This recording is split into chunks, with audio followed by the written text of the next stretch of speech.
नमस्कार, news point लेकर हाजिर हूं मैं राजीव। दोस्तों, कांग्रेस ने आज बीजेपी को चौतरफा घेरा है। युवाओं के लिए नौकरी की मांग, महिलाओं की सुरक्षा, मनरेगा को खत्म करने की कोशिश, जस्टिस यशवंत वर्मा को के घर मिली नकदी, आरटीआई को कमजोर करने की कोशिश, ऐसे तमाम मुद्दों पर आज कांग्रेस ने बीजेपी पर संसद से लेकर सड़क तक आवाज उठाई है। इधर मोदी के नाम पर बीजेपी अल्पसंख्यकों यानी मुसलमानों को खासकर लुभाने के लिए सौगातें मोदी अभियान लेकर आई है और इस पर भी बीजेपी घिर गई है, क्योंकि इसमें विपक्षी दलों ने बीजेपी की नीयत पर सवाल उठाए हैं। वहीं बिहार विधानसभा में आज तेजस्वी यादव ने नीतीश कुमार पर जबरदस्त तंज कस के बता दिया कि सीएम या डिप्टी सीएम बनाने वाले हम या आप नहीं हैं, ये जनता होती है और जनता के दम पर ही हम सीएम या डिप्टी सीएम या मंत्री बनते हैं। बिहार विधानसभा चुनावों को लेकर हलचल अभी तेज है। दोस्तों, एक तरफ कांग्रेस की पलायन रोको नौकरी दो यात्रा को काफी समर्थन मिल रहा है और वहीं दूसरी तरफ कांग्रेस बाकी मोर्चों को फतह करने के लिए भी रणनीति बना रही है। आज ही बिहार कांग्रेस के तमाम जितने भी बड़े नेता हैं, उन तमाम नेताओं ने, विधायकों ने, सांसदों ने, इन सब के साथ मल्लिकार्जुन खड़गे और राहुल गांधी ने एक बैठक की है। उधर गुजरात में होने वाले एआईसीसी जो है, ऑल इंडिया कांग्रेस कमेटी का जो अधिवेशन होने वाला है, उस अधिवेशन के लिए खड़गे ने कल ही एक समिति का गठन कर दिया है जो पूरे अधिवेशन की रूपरेखा पर तैयारी करेगी और 8 और 9 अप्रैल को होने वाले इस अधिवेशन में कांग्रेस महत्वपूर्ण फैसले ले सकती है, जिसका असर अभी बिहार और आने वाले वक्त में बाकी देश में कांग्रेस इकाइयों पर देखने को मिल सकता है। खड़गे कांग्रेस संगठन को तो मजबूत कर ही रहे हैं, आज उनका एक अलग अंदाज देखने को मिला और उपराष्ट्रपति जगदीप धनखड़ के साथ मल्लिकार्जुन खड़गे की एक अलग केमिस्ट्री भी देखने को मिली। आइए जरा सुन लीजिए मल्लिकार्जुन खड़गे को क्या कह रहे हैं, क्या बोल रहे हैं, क्या बता रहे हैं, सुनिए जरा।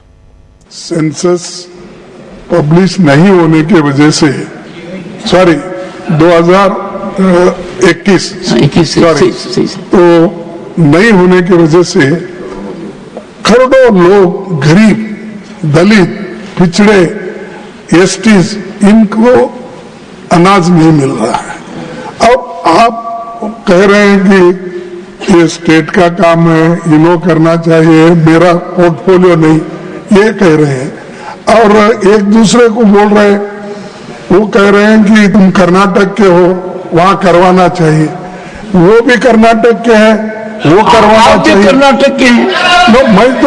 मैं उसी लिए बात नहीं किया कि आप वो चेयर पे बैठे पहले बोले कि एक तो आपकी तबीयत ठीक नहीं, मैं आपको ज्यादा बोल बोलकर फिर उचकाना नहीं चाहता कि उनके ऊपर आप पड़े, तो उसी लिए मैं ये चाहता हूं। मेरी तबीयत ठीक नहीं है, ये डिलीटेड। अच्छा, ओके, अच्छा हो गया, ये अच्छा है। तो साहब, मैं इसीलिए जोशी साहब को पूछता हूं कि वो भी कर्नाटक से रहने के बावजूद भी क्यों नहीं इंटरेस्ट करने के लेते, वहां पर रिव्यू क्यों नहीं करते? रिव्यू करना चाहिए, being a minister, central minister, और वो एमपी भी वहीं के हैं। ये सब दूसरों के ऊपर डालने की कोशिश मत करो और तुम दोनों एक ही है, बाद में मिलते हैं, डिस्कस करते हैं, लेकिन हम परेशान हैं। तो सुन रहे थे आप, यहां मल्लिकार्जुन खड़गे ने जनगणना यानी सेंसस और बड़ी आबादी तक सरकारी मदद को लेकर काफी गंभीर बातें कही और इसमें बीजेपी को निशाने पर भी ले लिया। वहीं आज दिल्ली में युवा कांग्रेस यानी यूथ कांग्रेस ने एक नौकरी की मांग को लेकर एक नई मुहिम छेड़ी है, जिसमें रणदीप सुरजेवाला ने आवाज उठाई है। आइए जरा सुन लेते हैं रणदीप सुरजेवाला को क्या कह रहे हैं यूथ कांग्रेस के मंच से, सुनिए। उदय जी, मैं आपको मुबारकबाद देता हूं। जिस प्रकार से युवा कांग्रेस ने नशे के खिलाफ पूरे देश में एक आह्वान किया और आंदोलन चलाया, वो अपने आप में काबिले तारीफ है। सच्चाई ये है कि हिंदुस्तान के नौजवानों के लिए या बेरोजगारी है या फिर नशे का इंजेक्शन है। बीच के अंदर आगे बढ़ने का, तरक्की करने का, रोजगार और रोटी पाने का अब कोई रास्ता बचा नहीं। तो रणदीप सुरजेवाला ये भी युवा कांग्रेस यानी यूथ कांग्रेस के मंच से और यूथ कांग्रेस के लीडर क्या कर रहे हैं और नशे के खिलाफ जो अभियान छेड़े हुए हैं उसकी तारीफ करते हुए यूथ कांग्रेस के मंच से रणदीप सुरजेवाला। और इधर सुप्रिया श्रीनेत ने एक प्रेस कॉन्फ्रेंस कर ओडिशा में महिला सुरक्षा पर गंभीर सवाल खड़े किए और बीजेपी की 9 महीने पुरानी सरकार का हाल बता दिया। सुप्रिया श्रीनेत क्या कह रही हैं ओडिशा को लेकर, आइए जरा उसको भी सुन लीजिए। इस देश की आधी आबादी ओडिशा की आधी आबादी के खिलाफ और खास तौर से दलित, पिछड़ी और आदिवासी बेटियों के साथ ये खतरनाक षड्यंत्र, ये हवस का गंदा नंगा नाच किया जा रहा है। कांग्रेस पार्टी को क्या करना चाहिए? मुझे लगता है हमें वही करना चाहिए जो अभी हम कर रहे हैं। मुस्तैदी से इस पे आवाज उठानी चाहिए और इससे बड़ा कोई मुद्दा है ही नहीं ओडिशा में। तमाम ऐसे मुद्दे जो हम उठाना चाहते हैं, लेकिन उन मुद्दों की क्या सार्थकता है, उन मुद्दों की क्या जरूरत है जब आधी आबादी के खिलाफ हवस का इतना गंदा नंगा नाच चल रहा है। और यह उस राज्य में हो रहा है जहां पर देवी सुभद्रा की पूजा होती है। यह उस राज्य में हो रहा है जहां पर उप मुख्यमंत्री महिला है। यह उस राज्य में हो रहा है जहां की स्पीकर महिला है। और बहुत खेद के साथ कहना पड़ता है यह उस राज्य में हो रहा है जहां से इस देश की प्रथम नागरिक, the first citizen of India, महामहिम राष्ट्रपति द्रौपदी मुर्मू जी आती हैं। किस तो बहुत बड़ी बात यहां ओडिशा से कहते हुए सुप्रिया श्रीनेत को आप सुन रहे थे। और महिलाओं को अगर किसी अग्रणी भूमिका में लाने वाला स्टेट कहा जाए आज की तारीख में तो ओडिशा है, जहां स्पीकर भी, जहां उप मुख्यमंत्री भी और जहां से देश की राष्ट्रपति भी हैं। लेकिन महिलाओं के साथ आखिर ओडिशा में क्या चल रहा है उसकी पोल खोल रही हैं यहां पर सुप्रिया श्रीनेत। वहीं राहुल गांधी और प्रियंका गांधी ने आज संसद के बाहर केरल में मनरेगा में वेतन न दिए जाने को लेकर अपने बाकी सांसदों के साथ आवाज उठाई। जरा ये भी देख लीजिए, ये तस्वीर देखिए जहां तमाम सांसदों के साथ, केरल के सांसदों के साथ राहुल गांधी और प्रियंका गांधी के बगल में आप देखिए कौन है, आप अच्छी तरह से पहचान रहे होंगे। और इनके बारे में कहा जा रहा है, शशि थरूर की बात कर रहा हूं मैं, इनके बारे में कहा जा रहा है बार बार कि ये आजकल नरेंद्र मोदी की खूब तारीफ कर रहे हैं। हो सकता है कि ये बीजेपी चले जाएं,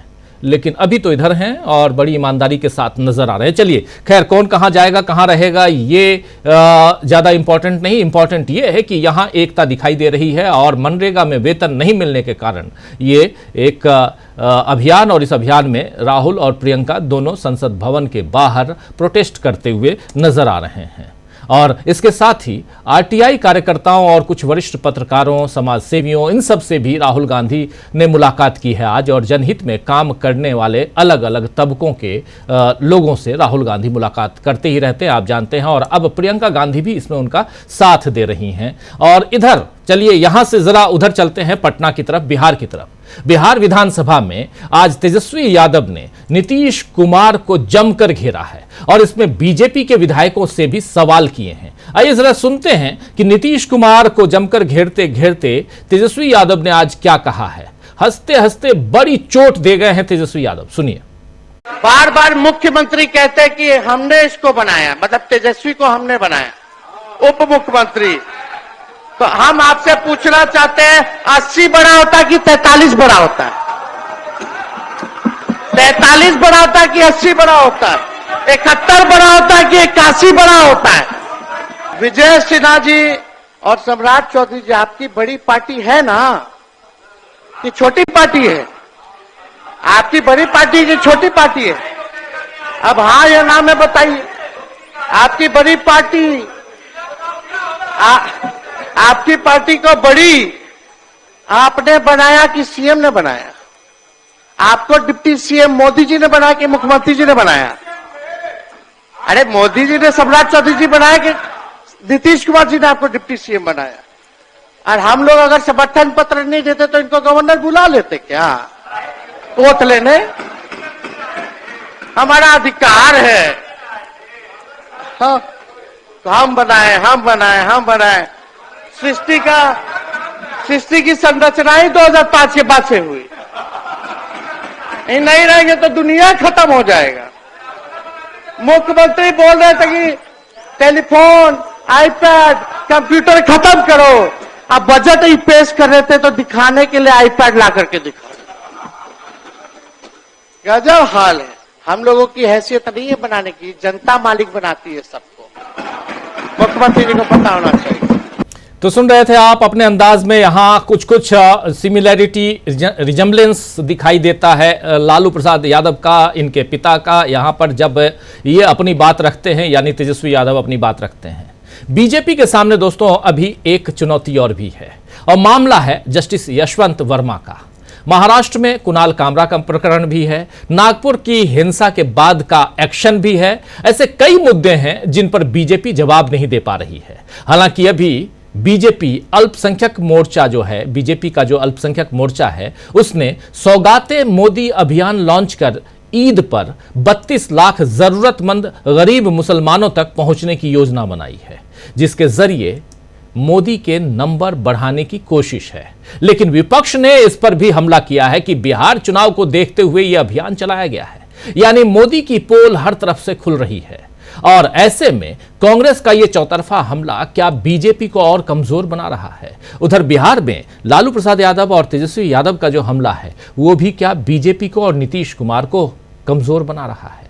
इन तमाम हमलों से कैसे बचेंगे नरेंद्र मोदी, उनकी पार्टी कैसे बचेगी? और सबसे बड़ी चीज कि चाहे ओडिशा की बात हो, चाहे दिल्ली की बात हो, चाहे संसद भवन के अंदर की बात हो, मल्लिकार्जुन खड़गे की बात हो, या केरल में मनरेगा की बात हो, इन तमाम मसलों पर कांग्रेस ने आखिर क्यों घेरा है, इन सब की चर्चा हम करेंगे। आइए जरा चलते हैं सीधे हमारे तमाम वरिष्ठ साथियों के बीच और समझने की कोशिश करते हैं कि कैसे ये खबरें जो हैं सुर्खियां बटोर रही हैं। ये बहुत जरूरी है। यशवंत वर्मा, जस्टिस यशवंत वर्मा, आप जानते हैं यशवंत वर्मा जो हैं इलाहाबाद हाईकोर्ट से दिल्ली हाईकोर्ट आए, लेकिन इनके घर में आग लगी और आग लगने के बाद पता चला कि करोड़ों के नोट रखे हुए थे और वो जलकर राख तो हो ही गए, लेकिन इनकी जिंदगी क्या खाक होने जा रही है, इनका करियर क्या खाक होने जा रहा है।